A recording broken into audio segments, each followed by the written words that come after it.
حضور نبی کریم صلی اللہ علیہ وسلم نے فرمایا، تمام اہل جنت خواہ وہ دنیا میں پست قد ہی کیوں نہ ہوں، جنت میں حضرت آدم علیہ السلام کے قد کے برابر ہوں گے۔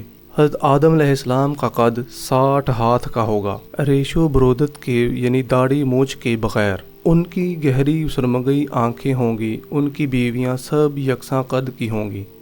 اس اہتمام کے بعد منادی ایسی آواز میں پکارے گا جو دور و نزدیک، نیچے اور اوپر یکساں سنی جائے گی کہ اے جنت والو، کیا تم کو اپنے یہ گھر پسند آئے؟ سب جواب میں عرض کریں گے، خدا کی قسم، ہمارے رب نے ہمیں عزت اور کرامت کی جگہ اتارا ہے، ہم یہاں سے کہیں اور منتقل نہیں ہونا چاہتے، اور نہ اس کے بدلے دوسرا گھر ہم چاہتے ہیں۔ ہم اپنے رب کے جوار میں خوش ہیں۔ اے اللہ، اے ہمارے پروردگار، ہم نے تیری منادی سنی اور اس کا سچا جواب عرض کر دیا۔ الہی، ہم تیرے دیدار کے طالب ہیں، تو ہمیں اپنا جلوہ دکھا دے، کیونکہ تیرا دیدار ہی تو سب سے بڑھ کر ہے۔ اس وقت اللہ تعالیٰ اس جنت کو جس کا نام دارالسلام ہے اور جہاں اللہ تعالیٰ کی مجلس اور مقام ہے، حکم دے گا کہ خود کو سجا لے اور آراستہ کر لے اور اس کے لیے تیار ہو جا کہ میں اپنا دیدار اپنے بندوں کو کراؤں۔ جنت دارالسلام رب کا حکم سنے گی اور بات ختم ہونے سے پہلے ہی خود کو آراستہ کر لے گی اور اللہ تعالیٰ کا دیدار کرنے والوں کے لیے تیار ہو جائے گی۔ اس وقت اللہ تعالیٰ ایک فرشتے کو حکم دے گا کہ میرے دیدار کے لیے میرے بندوں کو بلاؤ۔ وہ فرشتہ بارگاہ الہی سے روانہ ہو کر بہت پرکیف، بلند اور لمبی آواز میں پکارے گا، اے اہل جنت، اے اللہ کے دوستو، آؤ اپنے رب کا دیدار کرو۔ اس کی آواز ہر جنتی سنے گا، خواہ وہ اوپر کے طبقے میں ہو یا نیچے کے طبقے میں۔ تمام جنتی اونٹوں اور گھوڑوں پر سوار ہوں گے، سفید کستوری اور زرد زعفران کے ٹیلوں کی طرف چلیں گے اور دروازے کے قریب پہنچ کر سلام پیش کریں گے اور اس طرح کہیں گے، السلام علینا من ربنا، ہم پر ہمارے رب کی طرف سے سلام ہو۔ پھر وہ داخلے کی اجازت چاہیں گے، ان کو اجازت دے دی جائے گی۔ جو ہی وہ دروازہ میں داخل ہونے کا ارادہ کریں گے کہ عرش کے نیچے سے مسیرہ نامی ہوا چلے گی، وہ ہوا مشک و زعفران کے ٹیلوں کو اٹھا لے گی اور غبار بن کر ان طالبان دیدار کے سروں، گریبانوں اور کپڑوں پر ڈال دے گی۔ پھر وہ اندر داخل ہو کر اپنے رب اور اس کے عرش کرسی پر نظر ڈالیں گے۔ ان کو ایک نور تاباں نظر آئے گا، مگر رب جلوہ فرما نہ ہوگا۔ اس وقت یہ سب یک زباں ہو کر کہیں گے، اے ہمارے پروردگار، تو ہر عیب سے پاک ہے، تو قدوس ہے، تو فرشتوں اور روحوں کا رب ہے، تو برکت والا ہے اور عالی مرتبہ ہے، ہمیں اپنے جمال کے دیدار سے مشرف فرما۔ اس وقت اللہ تعالیٰ حجابات نور کو حکم دے گا کہ ہٹ جاؤ۔ فوراً یکے بعد دیگرے حجابات اٹھتے چلے جائیں گے۔ اس طرح 70 حجابات اٹھ جائیں گے اور زیریں حجاب اپنے بالائی حجاب سے نورانیت میں 70 گنا زیادہ ہوگا۔ اس کے بعد اللہ تعالیٰ جلوہ فروز ہوگا، طالبان دیدار سب سجدے میں گر پڑیں گے اور جتنی دیر اللہ چاہے گا سجدہ ریز رہیں گے۔ سب سجدے میں کہیں گے، ہم تیری پاکی بیان کرتے ہیں، تیرے ہی لیے تمام حمد و ثنا ہے، تو نے ہم کو دوزخ سے بچایا اور جنت میں داخل کیا۔ یہ مکان ہمارے لیے کتنا اچھا ہے، ہم تجھ سے پورے راضی ہیں، تو بھی ہم سے راضی ہو جا۔ اللہ تعالیٰ فرمائے گا، میں تم سے پورے طور پر راضی ہوں۔ یہ بندگی اور حمد و ثنا بیان کرنے کا وقت نہیں ہے، یہ عیش و شاد کامی کا وقت ہے۔ مجھ سے مانگو، میں تمہیں عطا کروں گا، آرزو کرو، میں تمہاری آرزو سے بہت زیادہ تم کو دوں گا۔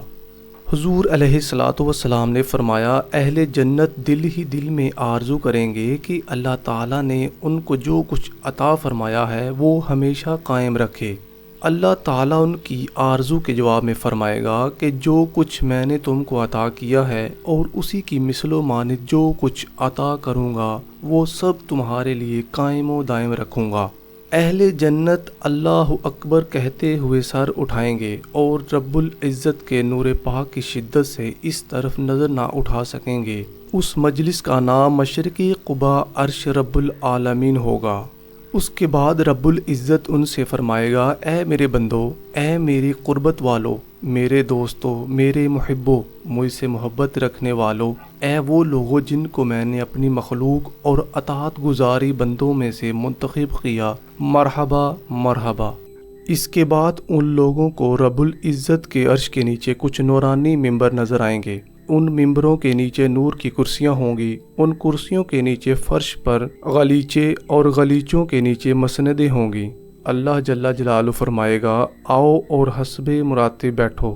سب سے آگے رسولان کرام علیہ السلام تشریف لائیں گے اور ممبروں پر تشریف فرما ہو جائیں گے۔ پھر انبیاء علیہ السلام کرسیوں پر جلوہ افروز ہوں گے اور حضرات صالحین آگے بڑھ کر مسندوں پر بیٹھ جائیں گے۔ اس کے بعد نورانی خوان بچھائے جائیں گے، ہر خوان کے 70 رنگ ہوں گے اور ہر ایک مروارید و یاقوت سے مرصع ہوگا۔ پھر حق تبارک و تعالیٰ اپنے خدام کو حکم دے گا کہ سب کو کھلاؤ۔ یہ خدام سب کے آگے خوانوں میں 70 پیالے یاقوت و مروارید کے رکھیں گے، ہر ایک پیالے میں 70 قسم کا کھانا ہوگا۔ اللہ رب العزت ارشاد فرمائے گا کہ کھاؤ۔ کھاتے وقت آپس میں حضرات کہیں گے کہ آج کے کھانے کے مقابلے میں ہمارے گھر کا کھانا بالکل ہیج تھا، وہ اس کے مقابلہ میں خواب و خیال ہے۔ پھر اللہ تعالیٰ کے حکم سے یہ حضرات شراب طہور سے سیراب کیے جائیں گے۔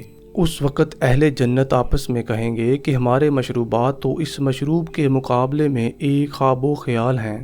پھر رب العزت فرمائے گا کہ تم نے ان کو کھلا پلا دیا، اب ان کو پھل اور میوے کھلاؤ۔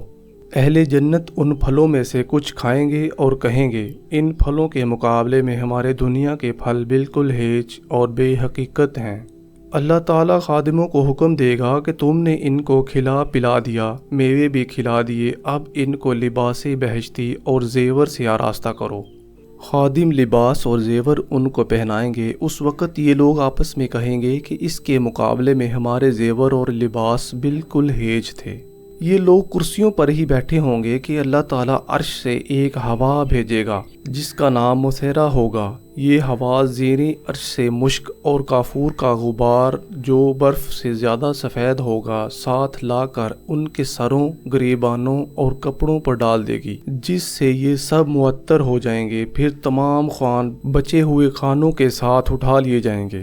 اہل جنت جب دیدار الہی سے مشرف ہو کر واپسی کا قصد کریں گے تو اللہ تعالیٰ ہر شخص کو ایک سبز رنگ کا انار مرحمت فرمائے گا جس میں 70 دانے ہوں گے اور ہر دانے میں 100 رنگ ہوں گے اور کوئی دانہ ہم رنگ نہیں ہوگا۔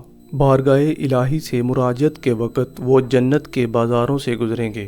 ان بازاروں میں خرید و فروخت نہیں ہوگی بلکہ وہاں زیور، کپڑوں کے جوڑے، باریک اور موٹا ریشمی کپڑا، خوبصورت منفشر موتی اور یاقوت اور مرصع تاج لٹکے ہوں گے۔ وہاں سے جنتی اتنی چیزیں لیں گے جتنی وہ لے جانا چاہیں گے، مگر ان بازاروں میں کچھ کمی نہیں آئے گی۔ وہاں حسین ترین تصویریں بھی ہوں گی، ایسی ہی جیسی آدمیوں کی تصویریں ہوں گی۔ ان تصویروں کے سینوں پر تحریر ہوگا کہ جو شخص مجھ جیسا حسین ہونا پسند کرے گا اللہ تعالیٰ اس کو مجھ جیسا بنا دے گا، پس جو ان تصویروں جیسا حسین ہونا پسند کرے گا اس کے چہرے کا حسن اس تصویر کی طرح حسین ہو جائے گا۔ جب یہ لوگ لوٹ کر اپنے اپنے محلات میں آئیں گے تو غلامان صف باندھ کر کھڑے ہوں گے اور ان واپس آنے والوں کو خوش آمدید مرحبا کہتے ہوئے آگے بڑھیں گے۔ ہر ایک اپنے برابر والے کو ان جنتیوں کی واپسی کی بشارت دے گا۔ اس طرح سلسلہ با سلسلہ یہ خوشخبری اس بیوی حور تک پہنچے گی۔ بیوی فرت اندپاس میں دروازے تک آئے گی اور اس کو سلام و مرحبا کہے گی۔ دونوں گلے ملیں گے اور معانقہ کرتے ہوئے اندر جائیں گے۔ حضور نبی کریم صلی اللہ علیہ وسلم فرماتے ہیں کہ جنتی کی بیوی اتنی حسین و جمیل ہوگی کہ اگر اسے کوئی فرشتہ، نبی یا رسول دیکھ لے تو اس کے حسن پر فریفتہ ہو جائے۔ حضور نبی کریم صلی اللہ علیہ وسلم نے فرمایا کہ اہل جنت کھانے کے بعد جو آخری شربت پئیں گے اس کا نام طہور دھاک یعنی پاک لبریز ہوگا۔ اس کا ایک گھونٹ پینے کے بعد جو کچھ کھایا پیا ہے سب ہضم ہو جائے گا۔ اس کا ڈکار مشک کی خوشبو کی طرح ہوگا۔ اہل جنت کے پیٹ میں کبھی کوئی تکلیف نہیں ہوگی۔ شراب طہور پینے کے بعد انہیں پھر کھانے کی خواہش ہوگی اور ہمیشہ ان کا یہی طریقہ رہے گا۔